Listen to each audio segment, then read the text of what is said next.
안녕하세요. 홍세댁입니다. 오늘 키보드 사용 방법에 대해서 알려드리겠습니다. 키보드엔 정말 많은 버튼들이 있는데요. 그런데 이런 부분이나 이런 부분은 많이 사용하지 않으셨을 거예요. 오늘은 사용하지 못하셨던 이런 키들에 대해서 알려드릴 수 있는 시간이 될 것 같습니다.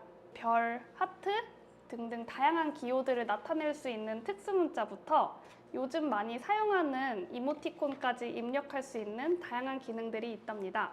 평소에 이런 이모티콘 입력하는 방법 궁금하셨죠? 이걸 잘 응용하시면 귀여운 감정 표현도 글로 나타낼 수 있어요. 그래서 오늘 배울 내용을 정리해보자면 첫 번째로 컴퓨터에서 카톡, 블로그, 메일을 보낼 때 유용하게 쓸 수 있는 이모티콘과 특수 문자를 입력하는 방법을 알려드릴 거고요. 두 번째로 평소에 잘 모르셨던 키들을 사용하는 방법, 그리고 이 밖에 한자 입력하는 법과 단축키 사용하는 방법 등 꼭 알아두셔야 할 키보드 사용법을 총정리하여 알려드리겠습니다. 자, 그럼 첫 번째로 이모티콘과 특수문자 입력하는 방법을 알아볼까요? 한번 보시면 아주 귀엽죠? 이건 이모지라고 하는데요. 이걸 윈도우 키, 점, 혹은 윈도우 키, 세미콜론을 차례차례 누르면 나옵니다. 두 가지 모두 가능한 방법이라 혹은 어떤 프로그램에서는 한 가지만 적용이 되니 안 될 때는 두 가지를 모두 눌러보시는 게 좋을 것 같아요. 다시 한번 해볼게요. 이렇게, 이렇게. 보시면 사람이랑 동물, 여러 사물 등등 귀여운 이모지가 있으면서 또는 기호들로 구성된 다양한 표정의 이모티콘까지 있답니다. 그리고 여러 가지 기호가 있어서 활용도가 정말 좋고 블로그나 댓글 작성하실 땐 훨씬 풍부한 표현을 하실 수 있습니다. 제가 예시를 하나 보여드릴게요. 엄마, 아빠, 사랑해요. 이렇게 하면은 기분은 너무 좋지만 약간 단조로운 느낌이 있는 것 같아요. 그래서 제가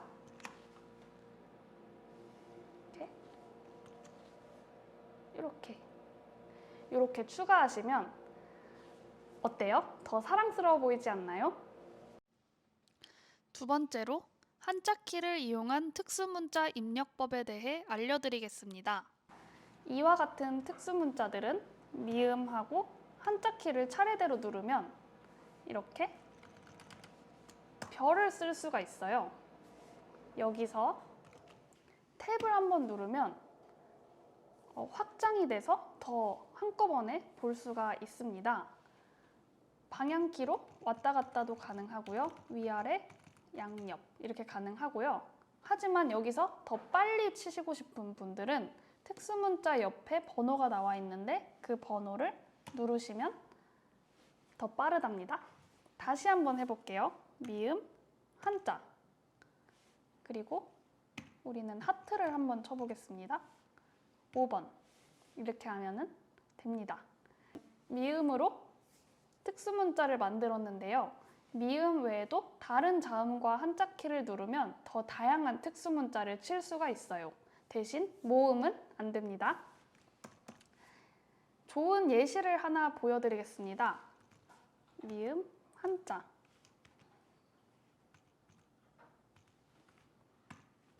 이렇게.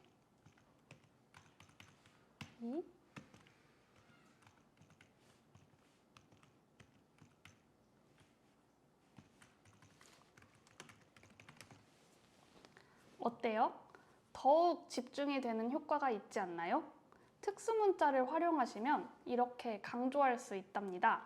한 가지 더 예시를 보여드리겠습니다. 미음, 한자. 이렇게 옆으로 넘어갈 수도 있어요. 010, 0000, 0000 이렇게 전화번호라는 거를 더 보기 쉽게 만들어준답니다. 세 번째, 한문 입력법에 대해 알려드리겠습니다. 더 나아가 저희가 여태까지 한자키를 이용을 했었죠. 이 한자 키를 이용해서 한글을 한문으로 변환을 할 수 있습니다. 이렇게 월을 쓸게요. 그리고 한자를 누르면 이렇게 한자 목록이 나오는데요. 여기서 특수문자와 같이 탭을 누르면 마찬가지로 전부 다 볼 수 있습니다. 그래서 쓰고 싶은 한문 옆 숫자를 입력을 하시면 마찬가지로 입력이 가능합니다. 이것도 함께 해보겠습니다. 일취월장이라는 말로 해볼게요. 일 누르고 한자 누르고 날일 일 그리고 취 누르고 한자 누르고 나갈 취 월 누르고 한자 누르고 달월 그리고 장 누르고 한자 누르고 장수장 이렇게 하면은 일취월장 한문으로 멋지게 쓸 수 있습니다. 이 영상을 보시는 모든 분들 모두 일취월장 하시기 바랍니다.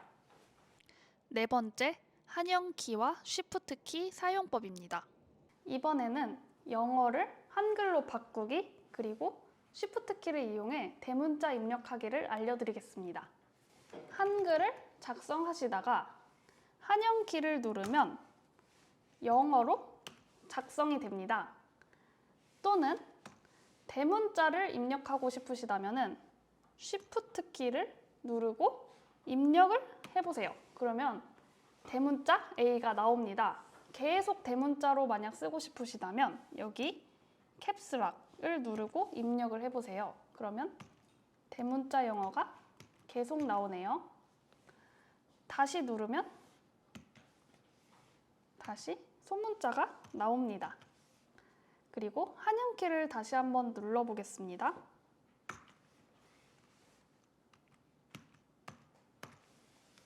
기영, 니은, 디귿을 치시다가 이 쉬프트를 누르고 눌러보면 쌍기역, 쌍디귿, 쌍시옷 이렇게 나옵니다. 이렇게 쉬프트를 이용해서 대문자로 바꾸시거나 혹은 한글에서는 쌍자음으로 바꾸실 수 있습니다.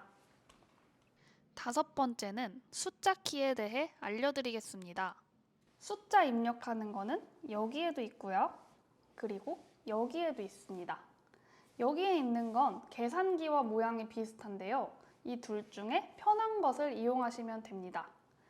저는 여기를 먼저 해보겠습니다. 1, 2, 3, 4, 5, 6 이렇게 숫자를 쳐보다가 넘락을 누르면요. 숫자가 쳐지지 않습니다. 하지만 숫자 아래에 여기 보시면 방향키와 홈, 엔드가 이렇게 나와 있는데요. 넘락을 누른 상태에서는 숫자가 쳐지지 않고 이런 방향키와 이런 기능들이 사용하게 됩니다. 이게 실제로 보시면 왔다 갔다 작동이 되고 있죠. 그리고 다음은 여기 있는 숫자를 한번 눌러보겠습니다. 1, 2, 3, 4, 5, 6, 7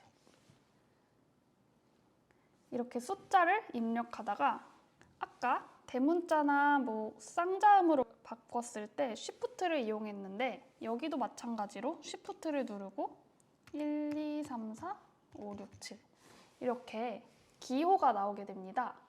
이런 식으로 기호를 편하게 사용하실 수도 있어요. 마찬가지로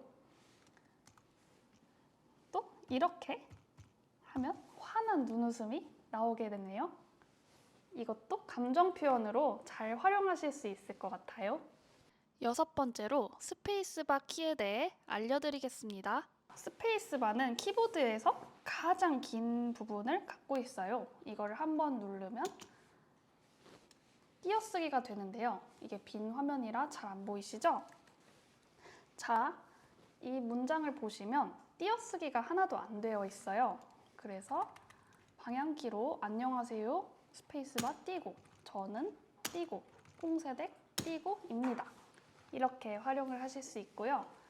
그냥 이렇게 가볍게 툭툭툭 눌러주셔도 되고요. 아니면 쭉 누르셔서 글자의 위치를 제가 마음대로 조절을 할 수 있습니다. 7번째, 컨트롤 키와 알트 키의 사용법입니다. 컨트롤과 알트에 관한 기능을 알려드리겠습니다. 이 기능은 다른 키와 조합하여 사용하는 조합 키인데요. 먼저 컨트롤 먼저 보겠습니다. 안녕을 작성하고 이렇게 드래그해서 컨트롤 C를 눌러보세요. 그러면 바로 밑에 컨트롤 V를 눌러보겠습니다. 복제를 할 수 있어요. 그리고 컨트롤 A를 누르면 전체 선택이 되어서 한꺼번에 수정이 가능합니다. 제가 뭔가 잘못 썼을 경우, 글을 쓰다가 마음에 안 드는 경우 전체 다 지우고 싶을 때 컨트롤 A를 누르시고 백스페이스를 누르면 전부 다 지워지게 됩니다. 그리고 컨트롤을 누른 상태에서 이렇게 다중 선택이 됩니다. 그래서 바탕화면에서 원하는 파일을 모두 열고 싶을 때 이렇게 컨트롤을 누른 상태에서 이동도 되고요. 폴더에 한꺼번에 집어넣는 것도 되고 물론 삭제도 가능하답니다. 이 외에도 컨트롤을 이용한 기능이 정말 많아요. 이거는 제가 나중에 설명드릴 수 있는 영상으로 찾아뵙겠습니다. 그리고 Alt입니다. Alt와 자주 쓰이는 기능은요. Alt, 탭을 가장 많이 쓰는데요.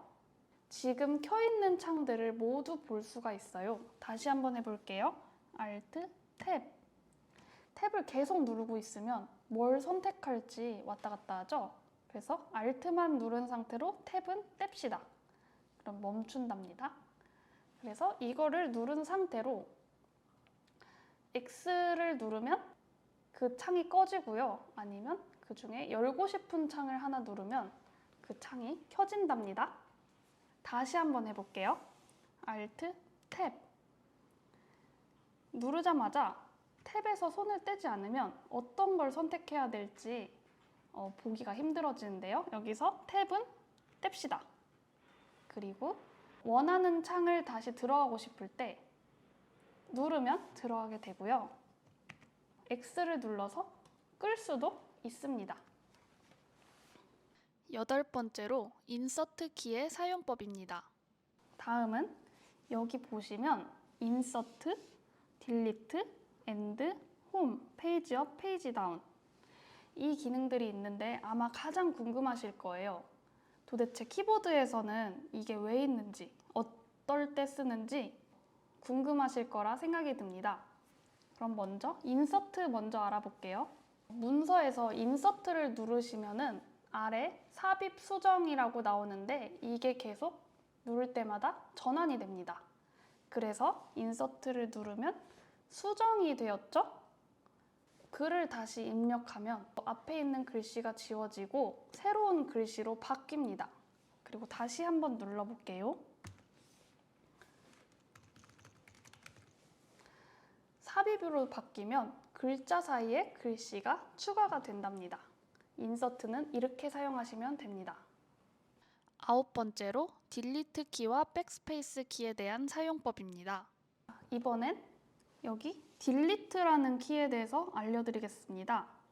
딜리트는 백스페이스와 비슷한 기능이 있는 키인데요. 백스페이스는 글씨가 잘못 쓰여 있을 때 한번 지울 수가 있습니다. 그런데 딜리트는 앞으로 지워집니다. 그래서 원하는 부분을 지울 수가 있기 때문에 그 점을 활용하셔서 사용하시면 좋을 것 같아요. 10번째, 홈키와 엔드키의 사용법입니다. 문서를 작성하시다가 홈을 누르시면 가장 앞부분으로 이동하게 됩니다. 여기 보이시죠? 마찬가지로 엔드를 누르면 가장 뒷부분으로 이동되는 것을 확인할 수가 있습니다. 또한 인터넷 창에서 이렇게 서치를 하시다가 홈을 한번 누르시면 가장 상단으로 이동이 되고요. 엔드를 한번 누르시면 가장 하단으로 이동이 됩니다. 그 다음 이 홈과 엔드 키가 가장 상단과 하단으로 이동이 되었다면 페이지 업다운 또한 비슷한 기능입니다. 페이지를 보실 때 마우스 휠이나 오른쪽에 있는 바를 이용하여 페이지를 이동하실 수가 있는데요. 페이지 업을 누르면 조금씩 이동이 되네요. 이렇게 3번, 4번 계속 누를 수가 있습니다. 마찬가지로 페이지 다운을 누르면 조금씩 아래로 이동이 됩니다. 보통 이 마우스 휠 때문에 이 부분은 잘 사용되지 않는데요. 키보드만 있다면 이걸로 위아래를 볼 수가 있습니다. 계속 누르면 쭉 올라갈 수가 있어요. 계속 누르면 쭉 내려가네요.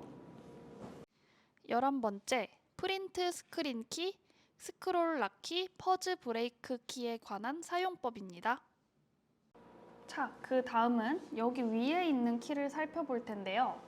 여기 위에는 프린트 스크린, 스크롤 락, 퍼즈 브레이크라는 키가 있습니다. 이 기능들은 사실 자주 쓰는 기능들은 아니에요. 그러면 먼저 프린트 스크린을 먼저 사용해 볼게요. 저희가 인터넷 창을 보고 이거를 한번 눌러 보겠습니다. 프린트 스크린을 누르고 그림판을 한번 가서 컨트롤 V 붙여넣기를 한번 해보세요. 어때요? 방금 제가 보고 있던 화면이 그대로 옮겨졌죠? 말 그대로 화면을 캡처한다라는 느낌으로 생각하시면 좋을 것 같습니다. 그리고 그 다음 스크롤 락이라는 키인데요. 이 기능도 더더욱 자주 쓰지 않는 키입니다. 이거를 어디서 사용을 하냐면요. 이 스크롤 락은 엑셀에서 사용을 하는 키입니다. 어떻게 사용이 되냐 하면요. 이 상태에서 방향키를 누르면은 옆에 있는 셀로 이동이 되는데 스크롤 락을 한번 누르고 방향키를 누르면 셀이 이동이 되는 게 아니라 이렇게 페이지가 이동이 됩니다. 위아래 다 작동이 된답니다. 그래서 다시 한번 누르면 이 부분을 잠그는 기능이라고 생각하시면 됩니다. 그리고 이 퍼즈 브레이크라는 키입니다. 이 키는 현재는 거의 쓰지 않는 기능이고요. 옛날 도스 컴퓨터 시절 명령 실행 중지를 담당하던 키였는데 지금은 사실 쓸 일이 거의 없어졌습니다. 하지만 한 가지 기능이 있는데요. 윈도우 키를 누르고 퍼즈 브레이크를 누르면 설정 창으로 이동이 되는 걸 볼 수 있습니다. 설정 창으로 빨리 가고 싶으실 때 윈도우, 퍼즈 브레이크 이렇게 차례차례 누르시면 빠르게 이동을 할 수가 있어요. 마지막으로 F1, F2와 같은 기능 키에 관한 설명입니다. 이게 가장 궁금하셨을 거라고 생각이 드는데요. 도대체 이거는 어디에 쓰는 키일까요? 사실 이 키는 프로그램마다 사용법이 정말 다르답니다. 그러면 저는 워드에서 한번 해보겠습니다. 여기서 F1을 누르면 도움말이 열리네요. F1 키는 사실 어떤 프로그램이든 보통 도움말이 열리는 키가 됩니다. 그리고 크롬 인터넷에서 F1을 한번 눌러볼게요. 고객센터로 바로 이동이 되네요. 이런 식으로 프로그램마다 기능이 다릅니다. 다른 키들은 이런저런 프로그램을 사용하시면서 찾아보시는 게 가장 좋습니다.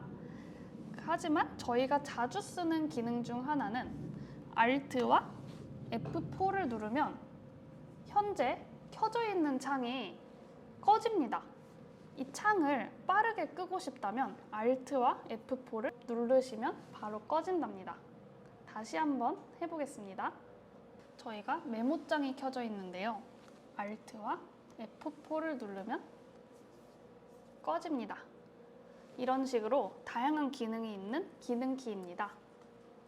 자, 여기까지 키보드에 관한 기본적인 사용법과 다양한 기능에 대해 알려드렸는데요. 글자를 입력하는 것 이외에 정말 여러 가지 기능이 있습니다. 이 기능들을 잘 활용하셔서 효율적인 키보드 사용법에 도움이 되셨으면 좋겠네요. 그리고 모르는 기능이 있으시다면 댓글창에 남겨주세요. 앞으로 도움이 되는 영상이 계속 보고 싶으시다면 좋아요, 구독, 알림 설정을 눌러주세요. 시청해주셔서 감사합니다.